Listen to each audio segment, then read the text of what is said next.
Pas. Ya, tapi sudah gabung dengan kita. Iya, ini jaringannya rupanya rada lelet. Iya, ini. Wah, mendungnya udah semingguan ini mendung aja nih. Aduh.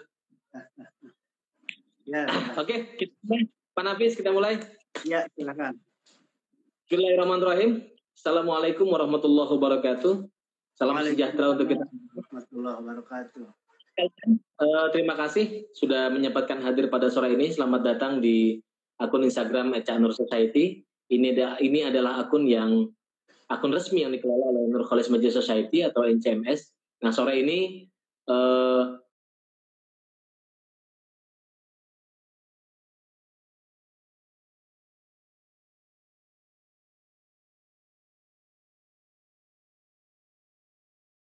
kita akan melanjutkan kembali pembicaraan kita dalam program Enlightenment Session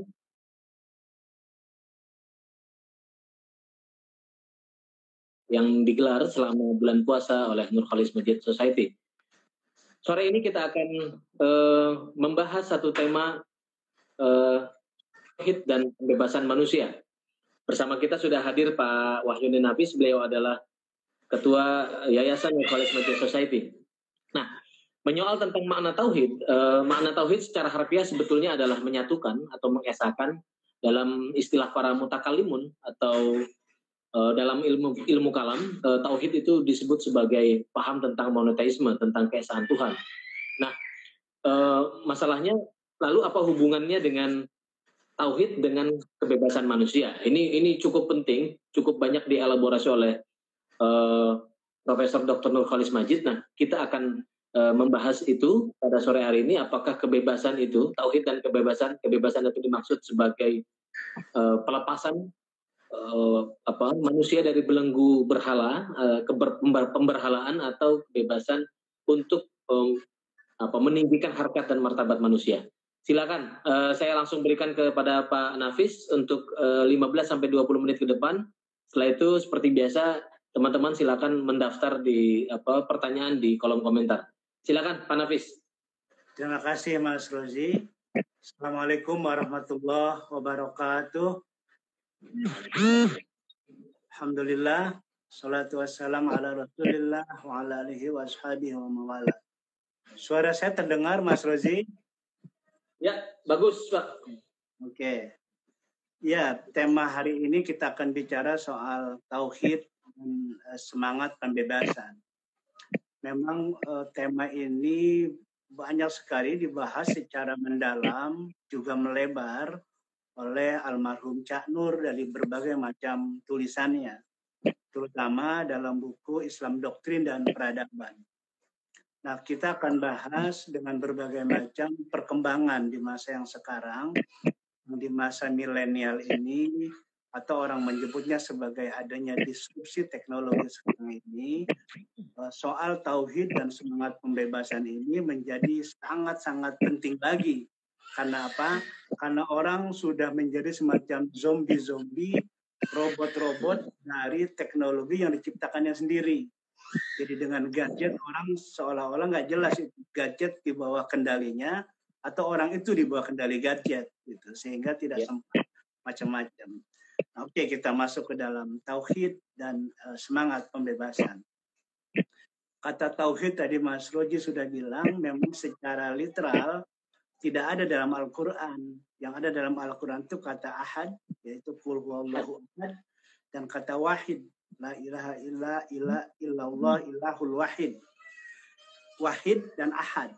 Derivasi dari wahid dan ahad, yang kalau kita ambil kata kerjanya wahada, menyatukan, yuwahidu tauhidan, maka tauhid diambil dari kata satu derivasi dengan ahada, ahadun atau wahidun tadi yang ada dalam Al-Quran. Jadi istilah ini memang dipakai secara mendalam oleh para ahli mutakallimun, para ahli ilmu kalam, para ahli ilmu teologi. Nah, karena itu kita akan bahas satu persatu. Itu tauhid itu kan artinya menyatukan atau mengesahkan, atau secara sederhananya memahaesakan Allah, gitu. Memahaesakan. Nah, itu artinya kita memang harus mengerti apa yang dimaksud memahaesakan itu. Karena memahaesakan Allah itu berarti kita harus mengenal Allah, lalu kita memiliki definisi yang benar terhadap Allah. Jadi sebelum kita berusaha menerjemahkan atau membahas soal memahaesakan Allah, kita harus mengetahui juga apa sih sebetulnya definisi Allah yang kita esakan, yang kita sembah tadi itu. Dan implikasinya, kalau kita sudah mendefinisikan Allah yang Maha Esa itu seperti apa dalam pengertian relatif kita sebagai manusia, maka kita pun harus sudah mulai mengerti bagaimana kita memperlakukan benda-benda sesuatu selain Allah. Jadi kalau kita sekarang bertauhid itu perilaku dan bagaimana kita memperlakukan Tuhan sebagai Tuhan yang Maha Esa, nah efeknya adalah kita juga harus tahu bagaimana memperlakukan selain Tuhan. Karena itu nanti akan bermasalah dalam hal yang disebut kemudian soal syirik, soal kafir, soal ateis dan sebagainya. Itu yang pertama. Nah, yang kedua, ternyata memang tauhid itu tidak berarti orang tidak mengenal dan tidak beriman kepada Tuhan. Cak Nur banyak menjelaskan di berbagai macam tulisannya ini. Orang-orang terdahulu, orang-orang jahiliyah pra-Islam, dan pada saat Islam datang pun, mereka kenal dan meyakini, mengimani bahwa Allah itu ciptaan, Allah itu pencipta makhluk, pencipta alam semesta ini, termasuk pencipta dirinya. Tetapi mereka tidak disebut seorang yang beriman atau bertauhid. Ada beberapa ayat yang senada dengan ayat lain sa'altahum man khalaq samawati wal ard la yaqulunna Allah. Ya Muhammad, kata Allah dalam Al-Quran, kalau kau tanya itu orang-orang jahiliyah, siapa yang menciptakan langit dan bumi ini, layakulunna, mereka pasti menjawab Allah. Tapi kenapa mereka tidak disebut beriman? Karena bersamaan dengan mereka percaya kepada Allah tadi itu, mereka juga percaya kepada selain Allah. Percaya kepada selain Allah sebagai sesuatu yang bisa memberikan rezeki, bisa menghidupkan, mematikan, dan sebagainya. Maka itu yang disebut dalam konsep syirik atau musyrik. Orang-orang yang mendudukan, dia percaya kepada Allah, tapi sekaligus juga dia percaya sama yang lain. Karena itu tema pokok yang paling besar dalam Al-Quran itu ada sebetulnya soal syirik. Soal syirik, kedua soal kafir, yang ketiga ateis. Ateis itu kecil sekali dalam Al-Quran, yang disebut kelompok ad-dahriyun, bahwa kehidupan seolah-olah hanya di sini saja, mati kita berarti hilang, itu yang disebut sekuler, sekulum, dan itu yang disebut kemudian ateis, karena mereka tidak percaya kepada Tuhan. Ateis dalam pengertian yang sekarang melebar itu di Quran hampir tidak ada penjelasannya. Kata ateis itu kan dalam bahasa Arab disebut al-mustasyrik. Itu kita tidak temukan dalam Al-Quran, karena memang bukan problem utama di dalam Al-Quran soal ateisme ini. Nah, sekarang apa efeknya? Jadi ketika kita mengenal Allah, kita mengenal Allah dalam pengertian relatif kita. Karena Allah mustahil untuk kita ketahui. Karena Allah maha tak terbatas, maka Allah tidak mungkin bisa diketahui. Tetapi kita mampu memperlakukan Allah secara baik dan benar. Nah, kalimat syahadat kita yang pertama, asyhadu an la ilaha illallah, itu kan terdiri dari, kalau para ahli tauhid itu mengartikan terdiri dari dua kata. La ilaha itu yang disebut an-nafyu, peniadaan, negasi. Illallah, afirmasi, al-isbat. Jadi tidak ada Tuhan. Tidak ada Tuhan. Illallah, kecuali Tuhan, kecuali Allah. Gitu. Nah, tidak ada Tuhan itu an-nafyu, menghilangkan, menegasikan semua hal-hal yang kita pentingkan, yang kita anggap Tuhan dia. Jadi kita bersihkan dulu soal sikap kita, soal keyakinan kita, bahwa kita sering mementingkan berbagai macam hal dalam hidup kita, termasuk mementingkan soal-soal kedudukan, mementingkan soal keluarga, mementingkan soal popularitas dan sebagainya. La ilaha, karena itu dia akan menjadi ilah dalam hidup kita. Maka itu kita negasikan, itu kita bunuh semua, lalu sekarang kita bangun, kita rekonstruksi yang baru bahwa Tuhan yang sebenarnya adalah Allah. Nah, Allah. Jadi ini yang disebut tauhid uluhiyah. Jadi tauhid uluhiyah itu bahwa yang benar disembah itu adalah Tuhan yang Maha Esa, yaitu Allah. Yang secara singkat disimpulkan dalam surat Al-Kafirun. Jadi bahwa Tuhan yang berhak untuk disembah itu adalah Tuhan Allah, itu Allah semata. Itu tauhid uluhiyah disebutnya.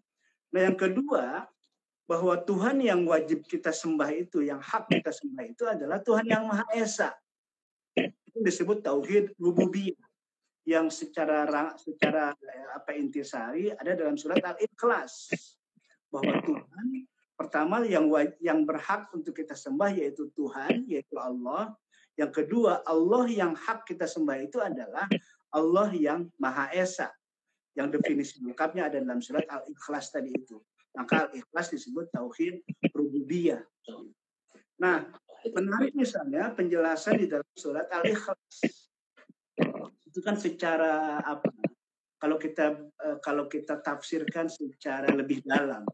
Surat Al-Ikhlas itu mungkin beda dengan misalnya Al-Quran terjemahan Departemen Agama. Yang itu bisa jadi untuk menjadi bridging bagi orang awam untuk masuk ke dalam makna yang lebih dalam. Tapi kalau kita kaji secara dalam, kata surat Al-Ikhlas misalnya, Qul, katakan ya Muhammad, Allahu Ahad. Allah itu Ahad. Ahad itu Esa. Qul huwa, katakan ya Muhammad, dia yang kamu sebut Allah itu adalah Esa. Kalau kita bahas dari sisi bahasa Arab, kata ahadun itu nakiro. Sementara Allah itu ma'rifat. Maka ahadun dia tidak roji ilallah. Dia tidak kembali kepada Allah. Tapi ahadun itu kembali kepada huwa. Jadi kira-kira terjemahannya gini. Katakan ya Muhammad, dia yang kamu dan orang-orang Arab sebut Allah itu adalah ahad. Karena apa? Karena dia waktu itu dipandang sebagai padanan-padanan dari banyak Tuhan-Tuhan gitu pada saat itu. Kita tahu ada 360 berhala di sekitar Ka'bah. Itu bos-bosnya, tapi di daerah lagi dia banyak lagi tuh berhala-berhala itu.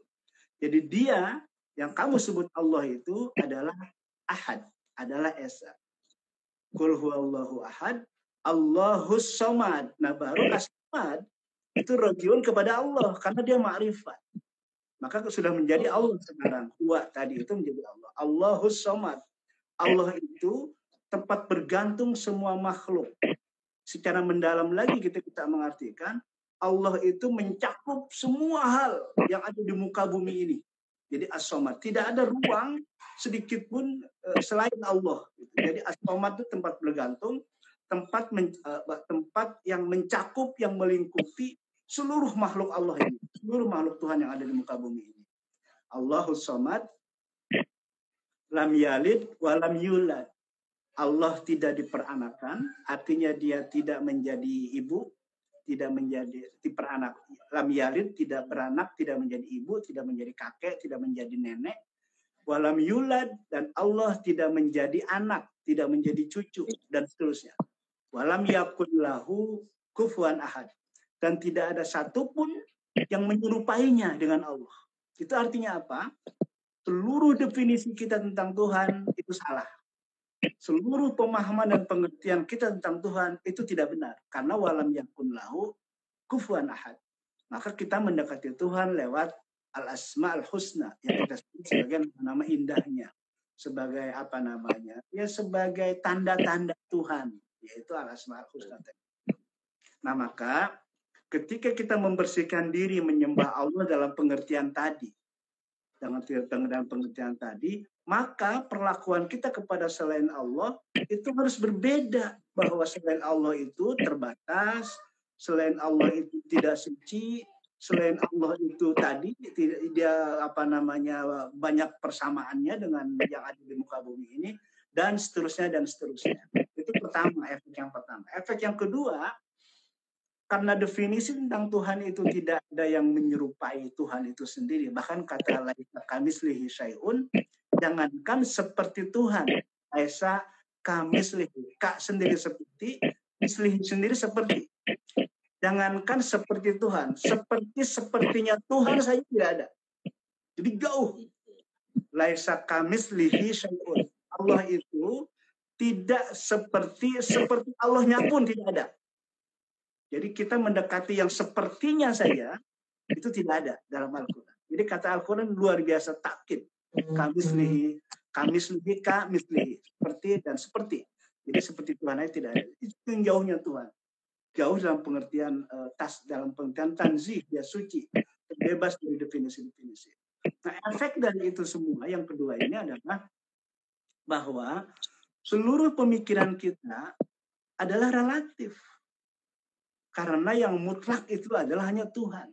Karena pemikiran relatif, maka efek kita secara sosial harus terbuka kepada berbagai macam pemikiran yang berbeda dengan kita. Kenapa? Karena hanya Allah, wallahu a'lam bishawab. Ulama-ulama setelah dahulu, kalau setelah mengkaji menafsirkan berbagai macam ayat Al-Quran itu, diakhiri dengan kata wallahu a'lam bishawab. Allah yang maha tahu maksudnya. Jadi efek yang kedua adalah manusia diwajibkan untuk terbuka, untuk inklusif, untuk toleran kepada siapapun, karena kita menjadi sangat relatif. Yang ada adalah pendekatan kita kepada Tuhan, tapi sampai kepada Tuhan selama kita di muka bumi ini, itu tidak bisa dibenarkan. Karena apa? Karena kita maha relatif dan Tuhan maha mutlak yang tak terbatas, yang tadi Al-Quran disebut tadi. Nah, maka ketika kita memiliki sifat terbuka, toleran, lalu menerima berbagai macam perbedaan atau pluralisme, maka ini artinya kita menolak apa yang disebut di dalam Al-Quran, ini ketiganya, togut, tugian togut. Al-Quran banyak sekali membahas soal togut. Contoh togut secara personal adalah Fir'aun. Idhaba ila fir'auna innahu togo. Kata togo itu togut.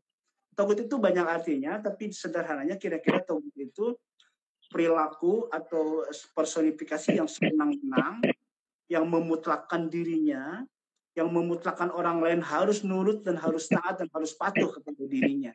Gitu. Itu menarik kata togut itu. Kenapa? Karena kata togut itu berkaitan dengan hawa nafsu. Jadi orang menuhankan hawa nafsunya itu menjadi togut ya. Maka di Al-Quran ada beberapa ayat tentang orang-orang yang menuhankan hawa nafsunya atau menuhankan keinginannya, pemikirannya. Afara'aita man ittakhadha ilahahu hawahu. Ada beberapa ayat lanjutannya. Jadi kira-kira ayat apa bunyi pertama ayat itu begitu. Afara'aita man ittakhadha ilahahu hawahu. Apakah kalian tahu orang yang menuhankan nafsunya itu? Nah, dalam penjelasan ayat selanjutnya itu, orang yang menuhankan nafsunya itu adalah orang yang memutlakkan pikiran-pikirannya. Jadi kalau dia seseorang memutlakkan bahwa pikiran saya yang benar dan Anda semua salah, maka dia berarti menuhankan hawa nafsunya. Afara'aita man ittakhadha ilahahu hawahu. Nah, maka orang yang seperti itu menjadi terbelenggu, baik dirinya yang bersangkutan maupun orang lain mempercayainya. Dan itu bertolak belakang secara mutlak dengan konsep tauhid. Bahwa tauhid, kita hanya mengesahkan Allah yang tadi mutlak tadi, yang penjelasan dalam surat Al-Ikhlas. Dan dengan demikian kita memiliki kebebasan untuk kemudian terus-menerus berkembang, untuk terus-menerus menerima kebenaran dari manapun, untuk terbuka terhadap berbagai macam pemikiran-pemikiran. Maka ada ayat yang menarik yang sangat khas dikutip oleh Cimur dalam surat Az-Zumar tadi itu, dalam surat Az-Zumar. Wallazina ijtanibut taguta ayya'buduha. Orang-orang yang telah berhasil menjauhi togut yang tadi dijelaskan itu, togut ayya'buduha, dan tidak menyembahnya, wa anabu ilallah, kemudian dia kembali kepada Allah, karena Allah yang membebaskan tadi itu. Karena kita diberi kebebasan karena Allah maha mutlak, maha tak terbatas, jadi kita kemudian berkompetisi dengan banyak orang untuk menyempurnakan pemikiran-pemikiran kita dalam rangka taqarrub kepada Allah. Wa anabu ilallah, kemudian dia kembali kepada Allah, tidak kepada togut tadi itu tadi. Fabashshir ibadi lahumul busra, kata Allah. Anabu ilallah lahumul busra. Yang kembali kepada Allah itu berikan kabar gembira, berikan kebaikan, kebahagiaan kepada orang tersebut. Kenapa? Fabashir ibadi, karena Allah bilang beri kabar kepada orang-orang yang tadi itu, yang meninggalkan togut, tidak menyembah togut, tapi kembali kepada Allah. Fabashir ibadi, berikan kabar kepada hamba-hambaku yang seperti tadi itu. Kabar yang apa? Kabar yang gembira. Kabar yang gembira karena orang itu artinya dalam ayat selanjutnya alladzina yastami'unal qaula fayattabi'una ahsana. Orang-orang seperti tadi itu berarti alladzina yastami'unal qaula. Orang yang senang mendengarkan pendapat, pikiran-pikiran orang lain, fayattabi'una ahsana, dan dia mengikuti pikiran pendapat orang lain yang menurutnya paling benar. Ulaika hadahumullah. Orang-orang seperti itulah yang sesungguhnya mendapatkan hidayah Allah. Wa ulaika hum ulul albab. Dan orang-orang seperti itulah yang memiliki pemahaman mendalam, ulul albab. Kita tahu albab itu jamak dari lubani albab, itu hati terdalam. Yang kata Imam At-Tirmizi yang pernah saya kutip di volume ini, ada as-sadr, ada al-qalbu, ada al-fuad, dan terdalam ada al-lub. Maka ulul albab adalah kaum terpelajar yang memahami secara mendalam berbagai macam konsep-konsep keagamaan. Nah, maka dari sisi ini artinya bahwa orang-orang bertauhid itu kritis. Dalam beberapa ayat, orang yang bertauhid itu kalau diberikan pengajaran, diberikan ilmu pengetahuan, itu tidak mudah menerima. Dia harus cek dulu secara pengetahuan. Dia harus cek dulu dari sisi kemaslahatan dan sebagainya.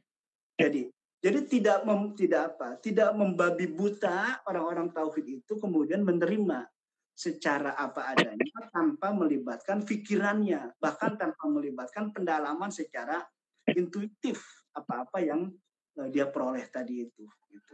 Maka Al-Quran untuk orang-orang yang bertauhid itu mengatakan wala taqfu ma laisa laka bihi ilmun.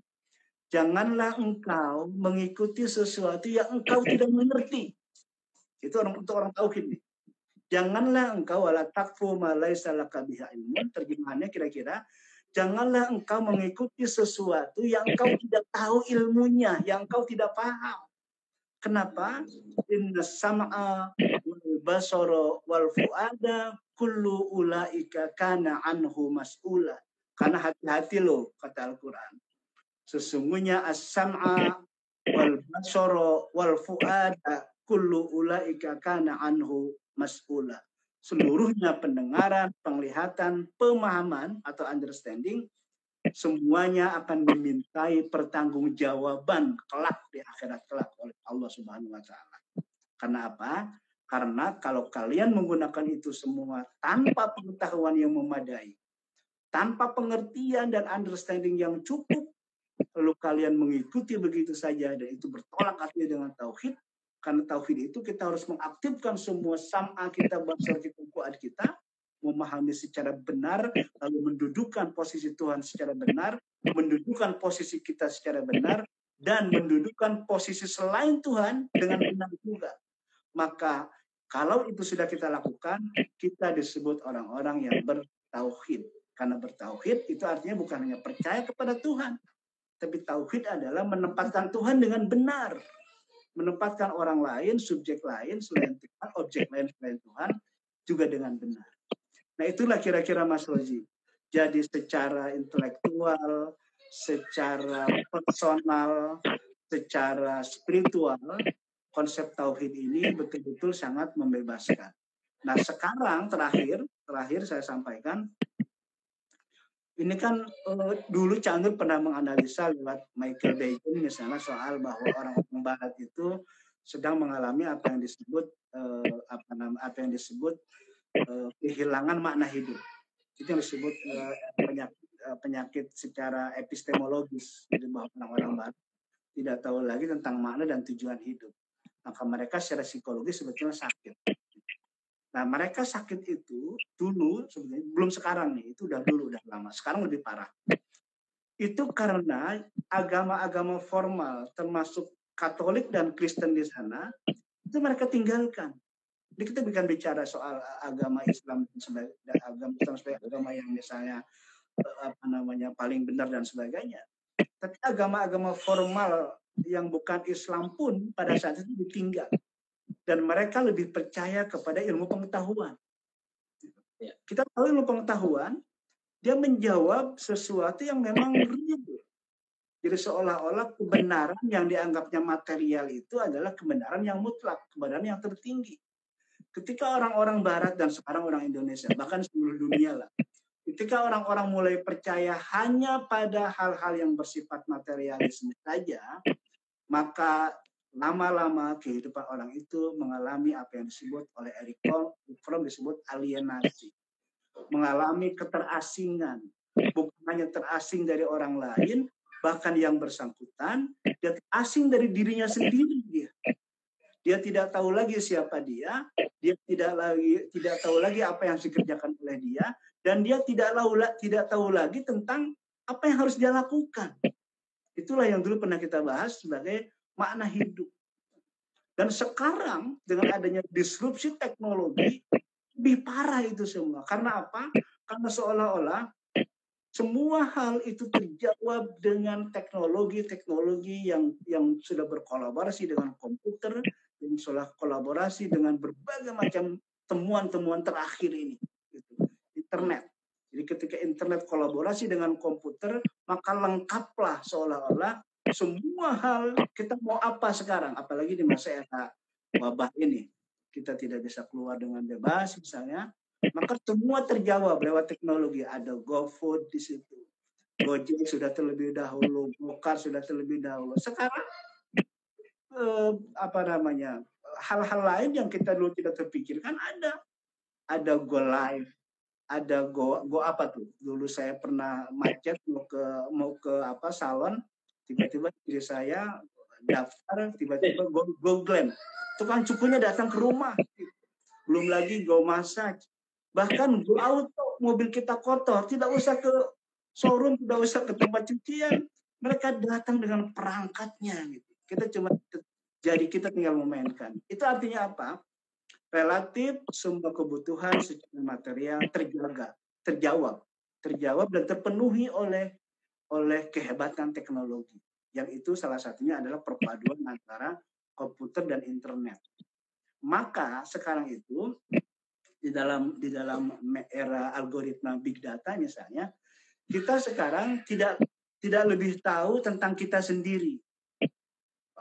Algoritma big data, karena kan orang sekarang tidak bisa ngumpet. Dimanapun dia, ketika dia buka Facebook, ketahuan dia ada di mana, sedang apa. Dimanapun dia, ketika dia buka Twitter, diketahuan dia dimanapun dia ada berada.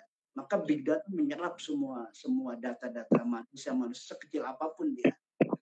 Maka algoritma big data yang itu dimiliki oleh misalnya Facebook, oleh Google, oleh Netflix gitu ya, dan sebagainya, itu dia lebih tahu kita daripada kita sendiri. Nah, karena dia lebih tahu kita, kadang-kadang kita mempercayakan hidup kita kepada algoritma big data tadi itu. Gitu. Jadi kita termasuk misalnya mencari pasangan hidup, orang sekarang sudah mulai mempercayakan kepada algoritma big data itu. Nah, kalau kita lihat semacam film Matrix misalnya, itu kan contoh bahwa orang ditentukan oleh algoritma big data, sehingga orang itu mulai bukan hanya teralienasi dari dirinya, teralienasi dari pilihan-pilihan hidupnya, tidak percaya pada semua potensi yang dimilikinya. Itu karena dia lebih percaya. Misalnya film yang pernah kita tonton, Netflix, Google, Facebook, Twitter itu merekam. Sehingga kita lupa bahwa kita dulu pernah nonton itu. Pas diingatkan, oh iya dulu aku senang. Ini artinya apa? Ini artinya bahwa krisis epistemologis yang orang tidak lagi tahu makna dan tujuan hidup, diperparah lagi bahwa yang menjawab makna dan tujuan hidup itu adalah teknologi. Gitu. Seolah-olah teknologi tadi itu menjawab makna dan tujuan hidup tadi itu. Maka kita pada akhirnya menjadi zombie-zombie, menjadi robot-robot dari teknologi yang tadi saya sampaikan tadi. Maka konsep tauhid sekarang menemukan relevansi yang luar biasa. Kenapa? Karena dengan demikian hidup kita supaya betul-betul tidak menjadi produk dari karya-karya kita, tidak menjadi robot dari karya-karya kita, maka kita harus arahkan semua pandangan orientasi hidup kita hanya kepada Tuhan. Tuhanlah satu-satunya yang menciptakan kita, dan walaupun dikritik oleh orang-orang yang bercenderung ateisme segala macam, tetapi agama memiliki 1000 nyawa. Yang dikritik oleh para ateisme itu, oleh para filosof dan pemikir-pemikir liberal itu di Barat terutama, adalah pemahaman orang-orang tertentu tentang agama. Tapi agama dalam pengertian sebenarnya itu tidak akan mati. Pemahaman kita yang kemudian berubah. Karena itu ada berbagai macam definisi nyawa agama, lahir dia. Kalau kita bicara literasi agama-agama di dunia ini, gitu, maka tidak akan pernah agama itu terbunuh. Satu terbunuh tumbuh 100, satu terbunuh tumbuh 100. Karena dengan demikian orang-orang beragama sama dengan kapitalisme dan sosialisme. Ketika kapitalisme dikritik oleh sosialisme, kapitalisme belajar dari kritik sosialisme. Sehingga dia tumbuh menjadi kuat. Orang beragama pun sama ketika dikritik oleh datangnya sains. Dulu kan buku-buku di Barat kan selalu dari mitos ke agama ke sains. Seolah-olah di masa saintisme ini agama mati. Tapi ternyata tidak. Karena kemudian orang beragama berpikir bagaimana memadukan fondasi orang beragama sama fondasi para saintis. Dan ketemu kemudian kompromi-kompromi antara agama dan sains. Islam sudah berkembang cukup banyak pemikiran-pemikiran para cendekiawan Muslim, ulama-ulama yang sudah memadukan, tidak memandang dikotomis antara ilmu pengetahuan dan agama. Itu bahwa agama bukan pembunuh, saintis bukan pembunuh agama, juga agama bukan penolak dan bukan pembunuh sains. Tapi keduanya saling menguatkan. Yang dalam bahasa Iqbal, yang satu suprarasional, yang satu rasional. Dan keduanya bersinergi untuk menjawab kehidupan umat manusia. Supaya betul-betul manusia itu berada pada jalur kemanusiaannya. Peran manusia yang diciptakan oleh Tuhan sebagai Khalifatullah fil ard itu harus kita rebut lagi. Karena Khalifatullah fil ard itu memiliki kedudukan yang sangat tinggi, menjadi wakil Tuhan, menjadi pengganti Tuhan di muka bumi ini, sehingga semua barang, semua temuan, semua makhluk selain manusia itu ada di bawah manusia. Dan hanya satu yang ada di atas manusia, yaitu Tuhan. Karena itu konsep tauhid menyatukan bahwa yang ada di atas kita manusia itu adalah hanya Tuhan satu itu. Yang lain ada di bawah kita, karena itu dia di bawah kendali kita untuk memakmurkan kehidupan di muka bumi ini. Sekaligus dalam bahasa teknis orang yang beragama, untuk memaksimalkan ibadah kita kepada Allah Subhanahu wa taala. Disitulah makna hidup kita akan diketemukan kembali ketika kita memahami posisi Tuhan yang hanya satu di atas kita dan posisi manusia yang memiliki kemuliaan sebagai Khalifatullah fil ard, sekaligus posisi selain manusia, bahkan sesama manusia saja kita tidak boleh untuk saling menuhankan seperti kasus Firaun tadi. Saya kira itu Mas Loji sebagai pengantar. Silakan kalau ada beberapa yang perlu didiskusikan. Terima kasih. Pak Nafis, terima kasih atas pencerahan sore ini. Ini ada beberapa pertanyaan yang perlu dijawab. Ini ada pertama dari ini ada yang saya ambil yang ada kaitannya aja. Ada Subhan Saleh. Subhan Saleh ini dari Mamuju ini. Apakah setiap bentuk perilaku kezaliman kita bisa dikatakan sebagai bentuk menyekutukan Tuhan atau menuhankan diri sendiri? Bentuk kezaliman yang kita buat. Kezaliman itu zulmun kan kegelapan ya. Itu artinya orang gelap itu orang yang terlepas dari Tuhan. Karena dia dalam kegelapan, dalam kezaliman.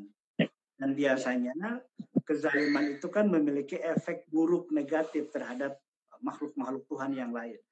Terhadap ekologis misalnya yang sekarang menjadi tema utama pemikir lingkungan dunia, karena runtuhnya ekologis ini sekarang sudah semakin parah. Dan salah satunya efek yang kita rasakan hari ini, yaitu adanya COVID-19 ini. Nah jadi bisa dikatakan secara tauhid, orang yang sedang melakukan kezaliman itu sebetulnya orang yang imannya sedang copot. Imannya sedang tiada. Karena apa?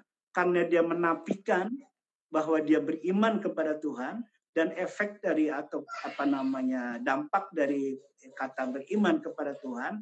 Pertama, Tuhan maha hadir dalam kehidupan kita. Kedua, bahwa kita harus mengikuti nilai-nilai Tuhan pada saat sendiri sekalipun. Maka ketika kita berbuat zalim, itu artinya menafikan itu semua. Karena menafikan itu semua, berarti kita batal sebagai orang yang beriman. Kira-kira itu. Oke, selanjutnya ada dari Samri Jione. Ini problem mutakhir. Bolehkah kita mengatakan kafir kepada sesama Muslim? Bolehkah kita mengatakan kafir kepada sesama Muslim? Ini menarik. Beda nih ya. Jadi saya akan bahas dulu kata kafir dan iman. Kata kafir itu tidak hanya oposit atau kebalikan dari iman. Tidak hanya itu dalam Al-Quran. Karena orang-orang yang tidak mensyukuri nikmat saja itu disebut kafir. Kita ada ayat yang sangat populer kan di pesantren. Lain syakartum azidannakum walain kafartum inna azabi lasyadid. Kalau kau bersyukur la azidannakum, akan aku tambah, kata Allah, nikmat-nikmat yang telah aku berikan. Tapi kalau kau kafir atau ingkar dari syukur, berarti dari nikmat, itu berarti kufur itu juga bisa bertolak belakang atau berbalik belakang dengan kata iman. Gitu. Maka sesungguhnya bisa saja kita mengatakan itu kafir, kufur itu kepada orang-orang yang ada di sekitar kita. Kalau dia kafir keluar dari tidak mensyukuri nikmat saja, oleh Allah disebut dia sebagai kufur. Itu satu. Jangan sampai di sini dulu. Tetapi apalagi sesama Muslim, tidak boleh sembarangan kata kafir itu disampaikan. Karena kalau udah kata kafir, itu mabni dia. Itu ismul fa'il dia. Kata Ibnu Taimiyah, orang Islam sendiri masih sangat mungkin melakukan kekufuran. Juga kemusyrikan. Masih. Itu kalau bulan puasa itu ke makam-makam kuburan-kuburan itu gitu kan, ke dukun-dukun segala macam. Ada yang musyrik, ada yang kafir. Tapi kata-katanya bukan musyrik dan bukan kafir, kata Ibnu Taimiyah. Tapi pakai kata kerja. Allazi yusyrik. Jadi orang Islam itu yang melakukan syirik itu disebut allazi yusyrik, yang melakukan kesyirikan karena dia tidak permanen. Juga orang yang kafir allazi yakfur, karena tidak permanen kafir dia. Gitu.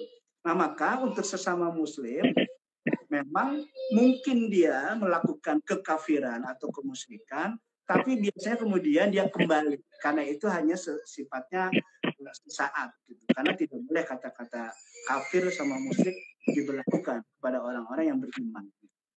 Nah, jadi itu kalau kepada sesama Muslim. Kepada yang lain, dari sisi kita memang dia kafir pada keimanan yang kita yakini.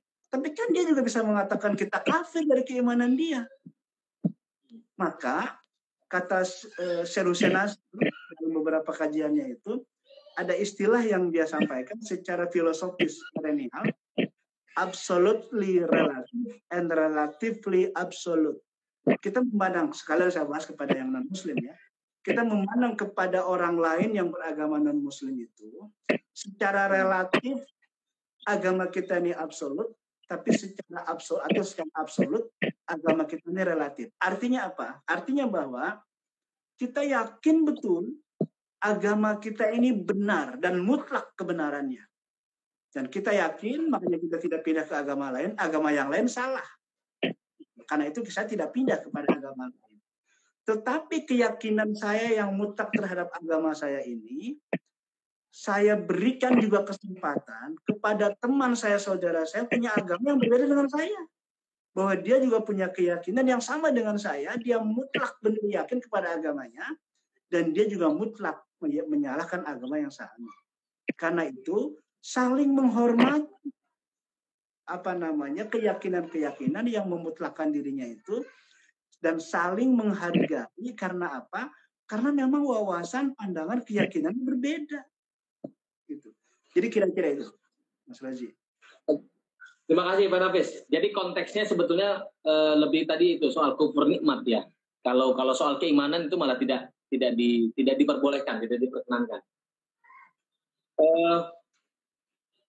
Terus selanjutnya adalah bagaimana ini saya pilih dulu nih, ada banyak sekali. Ya, saya cari yang paling terkait aja. Oke, jika Tuhan tidak sama sekali seperti makhluk, maka mengapa Tuhan bisa cemburu jika ada manusia yang memuji selain Dia? Itu gimana? Ini dari Selano. Tuhan cemburu ya. Ya, karena tidak ada yang memuji selain Dia, ya. Ya. Istilah Tuhan cemburu itu sebetulnya ada dalam tasawuf. Ada dalam spiritualisme Islam. Dan memang itu istilah cemburu tadi itu untuk memurnikan tauhid kita, memurnikan ibadah kita kepada Allah Subhanahu wa taala supaya kita tidak mendua, tidak berbagi kepada selain Allah. Maka kesucian itu yang kemudian membuat Tuhan cemburu. Dalam bahasa lain, rasa cinta Tuhan berkurang kepada kita. Karena apa? Karena rasa cinta kita tidak sepenuhnya kepada Tuhan. Jadi, tapi kalau dari sisi tauhid, istilah cemburu ini tidak muncul. Jadi, tauhid ini pemurnian saja. Pemurnian karena Allah itu terbebas dari definisi-definisi kemanusiaan tadi itu. Maka tidak berlaku kata cemburu ketika kita membahas soal tauhid. Allah Maha tak terbatas.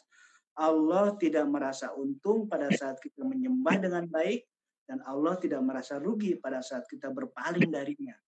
Itu karena Allah sudah berdiri dengan sendirinya, sudah tidak membutuhkan apapun dari makhluk. Karena itu dari sisi tauhid, pemurnian ibadah kita supaya kita betul-betul jalurnya pas dan sampai kepada Tuhan sebenarnya tadi itu, kita harus terbebas dari ilah-ilah lain. Nah, jadi kata cemburu tadi bisa diartikan terbebas dari ilah-ilah lain supaya kita betul-betul to the point kepada Allah tadi itu. Kalau dalam tasawuf, zikir kita tadi itu segala macam sama, zikir kita tidak boleh mengingat selain Allah. Karena kalau kita mengingat kepada selain Allah, kalau dalam bahasa tauhid tadi pemurnian ibadah, kalau dalam bahasa tasawuf pada tingkat yang lebih tinggi lagi, cemburu. Wah, Tuhan cemburu, menimbulkan cemburu karena kita menyertakan sesuatu yang lain selain Allah, atau bahkan menduakan. Maka tidak akan dapat hikmah, tidak akan dapat syafaat dari Allah. Begitu Mas Rozi. Pak Nafis, ada beberapa pertanyaan yang saya pilih satu lagi karena ini sudah lewat 40 menit. Sudah, saya khawatir ini berhenti tiba-tiba. Jadi terakhir aja soal bagaimana cara tauhid yang benar. Jadi menuhankan Tuhan tapi biar selaras dengan aktivitas duniawi gitu. Ya.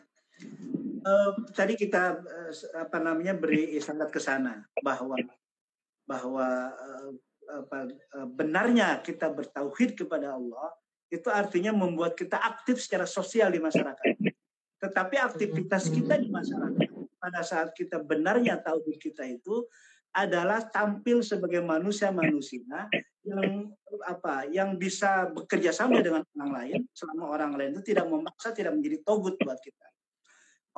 Sebagai orang yang lahir, yang bisa menerima berbagai macam perbedaan dalam hidup ini, orang yang bisa tampil di masyarakat, yang bisa bergaul dengan siapa saja. Jadi efek dari semangat tauhid yang benar tadi itu justru membuat kita bersemangat bekerja secara sosial. Karena apa? Karena kita tahu bahwa bekerja secara sosial itu juga bagian yang tak terpisahkan dari konsep tauhid kita. Tetapi kerja dan sebagainya, termasuk harta, termasuk kedudukan yang kita miliki ini, kita harus yakini ini benar-benar sebagai satu indikasi amanah dari Tuhan. Karena itu ini semua sebagai sesuatu yang kita persembahkan untuk Tuhan, atau yang kita sebut sebagai karena Allah Subhanahu wa taala. Dalam dari sisi tauhid misalnya, kita sering keliru misalnya gini. Contoh aja nih, tadi soal kerja, artinya semangat kerja harus tetap. Misalnya saya pernah dihabiskan oleh seorang guru. Kamu punya tabungan, kamu punya Untuk apa kamu dapat?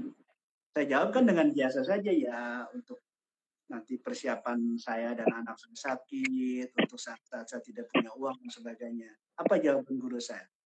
Keliru kamu. Jadi kalau kamu punya pikiran itu, maka tabunganmu betul-betul akan habis untuk sakit itu. Karena niat kamu itu. Lalu gimana? Nah, ini contoh bertauhid. Yang bertauhid itu, saya nabung itu karena apa? Karena kita tidak tahu ketika kita punya tabungan sedemikian besarnya, tiba-tiba ada kejadian apa, ada sesuatu apa yang kita belum tahu sesuatu dan kejadian itu. Maka semuanya orang yang bertauhid itu lillahi ta'ala. Tetapi konteksnya karena kita belum tahu takdir kita itu apa dan bagaimana ke depan, maka yang ada pada hari ini kita berikhtiar. Ikhtiar kemarin Prof. Mulyadi juga membahas. Ikhtiar itu kan dari kata khoir. Ikhtiar itu mengusahakan sesuatu yang lebih baik. Maka orang yang bertauhid secara benar, dia akan melakukan ikhtiar dengan maksimal mungkin. Termasuk pendapatannya dengan cara yang benar. Itu maka tadi, apa yang benar orang yang bertauhid secara sosial, dia memiliki semangat ikhtiar yang juga maksimal. Itu Mas Roji. Oke. Saya kira cukup ya Pak Nafis ya. Waktunya ya. Sudah lewat. Baik. 449. Jadi kata terakhir aja, saya ada beberapa hal yang ingin saya simpulkan begitu dari pembicaraan kita sore ini.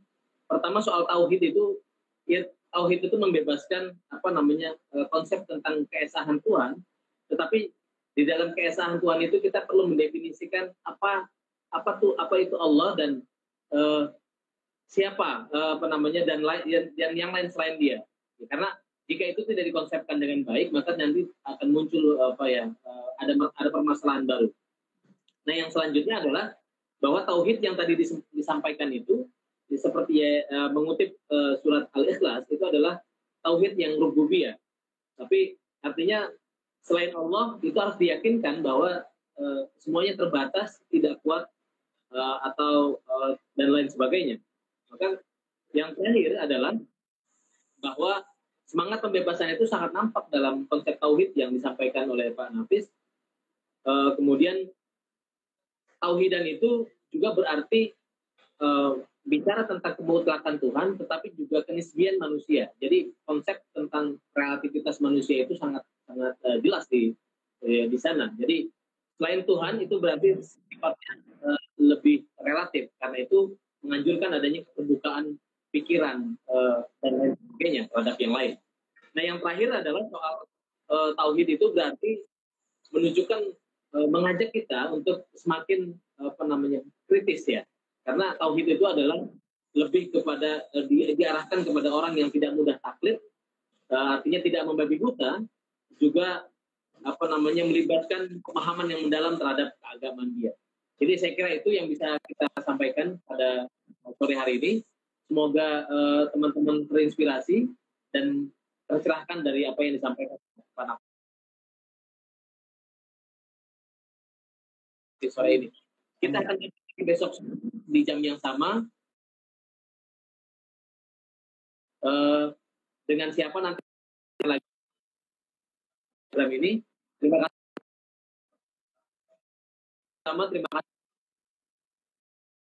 Terima kasih hari